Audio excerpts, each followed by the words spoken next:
जो भी खबरें आ रही हैं उससे एक भ्रम की स्थिति बिहार की राजनीति में पैदा हुई और असमंजस बना हुआ है। कोई स्थिति को स्पष्ट नहीं कर रहा है आखिर ये वजह क्यों बन गई। जो खबरें आ रही हैं उस हिसाब से तो लगता है कि नीतीश जी फिर पाला बदलेंगे। जदयू की तरफ से कोई क्लैरिफिकेशन नहीं आ रहा है, भ्रम को दूर करने की कोई कोशिशें नहीं हो रही हैं। तो मैं समझता हूं यह किसी भी राज्य के लिए, उसकी सरकार के लिए अच्छी स्थिति नहीं है। कभी उधर कभी उधर, ऐसे माहौल में तो विश्वसनीयता की कमी हो जाती है जो हो गई है बिहार में। तो इस भ्रम की स्थिति को दूर करना चाहिए सत्ता में बैठे लोगों को। कांग्रेस भी चाहती है कि जल्द से जल्द असमंजस की स्थिति को दूर करना चाहिए। सुशील मोदी बोलते हैं कि राजनीति में दरवाजे कभी परमानेंट बंद नहीं होते हैं। सुशील मोदी जी कब क्या बोलते रहे हैं हाल फिलहाल तक, कल परसों तक, और आज क्या बोल रहे हैं, वो अपने आप में बताने को पर्याप्त है कि आयाराम गयाराम पॉलिटिक्स में भाजपा भी आकंठ डूबी हुई है। राज्य की जनता इन चीजों को देख रही है। कल कौन क्या बोल रहा था, आज कौन क्या बोल रहा है। इस तरह के बयानों का कोई मायने मतलब तो रहा नहीं है। जब कोई घटनाक्रम घटित हो जाएगी फिर कांग्रेस आधिकारिक रूप से अपना स्टैंड बताएगी। गोपाल मंडल जेडीयू के एमएलए हैं, तो बोल रहे हैं कि महागठबंधन में उनको सम्मान नहीं मिला है।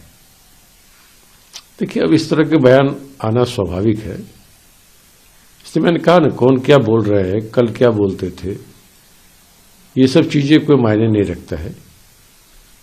मायने रखेगा मुख्यमंत्री नीतीश कुमार जी के उठाए गए कदम और उनके बयान, जिसकी प्रतीक्षा राज्य की जनता कर रही है कि आखिर नीतीश जी अपना चुप्पी क्यों नहीं तोड़ रहे।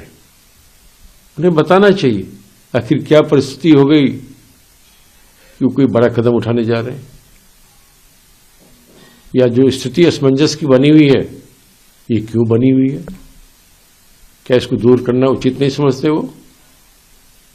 तो कांग्रेस भी इस राय की पक्षधर है जो आरजेडी ने कहा था कि असमंजस की स्थिति को दूर करना चाहिए। अखिलेश यादव बोलते हैं कि अगर वो India could have become the prime minister. कि अपना अपना विचार है, उन्होंने अपना मंतव्य दिया है। हम लोग भी तो बहुत कुछ उनको प्रमुखता देकर ही काम कर रहे थे। उनकी बड़ी अच्छी भूमिका चल रही थी। इंडिया गठबंधन को सक्रिय करने, मजबूती करने में वो अपना योगदान दे रहे थे। और उन बातों का क्या हुआ जो वो कहते थे कि देश में लोकतंत्र को बीजेपी कमजोर कर रही है। वो कहते थे कि भाईचारा को मिटाने की कोशिश हो रही है। नीतीश जी का ही बयान हाल फिलहाल तक आता था कि बीजेपी और बीजेपी की जो राजनीति है वो लोगों में दूरियां बढ़ा रहा है। ये नीतीश जी बोलते थे। लोकतंत्र को कमजोर करने का कई बार उन्होंने आरोप लगाया भाजपा पर। अब की परिस्थिति देखिए, जो घटनाक्रम बदल रहा है, कई प्रकार के सवाल खड़ा करता है कि आखिर इस तरह का बयान देने का क्या मतलब था। क्या जो बयान नहीं अपनी जगह पर रिलेवेंस रखता है कि नहीं रखता है। इन तमाम चीजों में मैंने कहा, राजद ने भी कहा, स्थिति को स्पष्ट करना चाहिए। आपको लगता है कि अगर वो भाजपा के साथ जाते हैं तो लंबे समय के साथ भाजपा के साथ वो रह पाएंगे? देखिए, वो इफ बट ये होगा तो वो होगा, इस पर बात नहीं कर सकते आज की डेट में। जब तक कोई घटनाक्रम आकार नहीं ले लेता है, कांग्रेस इस संबंध में कुछ भी बोलना नहीं चाहती। हमारे नजर में नीतीश जी आज भी इंडिया गठबंधन के साथ जुड़े हैं और हमारे गठबंधन के प्रमुख नेता है। हमें उनकी बातों पर भरोसा है जो अब तक वो कहते रहे हैं, जो इंडिया गठबंधन की मीटिंग में बोलते रहे।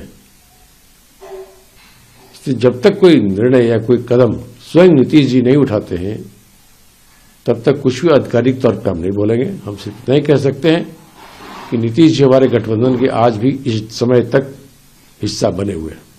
कल हाईटी पार्टी थी, तेजस्वी यादव पार्टी में नहीं गए, गवर्नर के यहाँ ये तो पुरानी बात हो गई है। गवर्नर साहब के द्वारा दी गई पार्टी थी जो गणतंत्र दिवस पे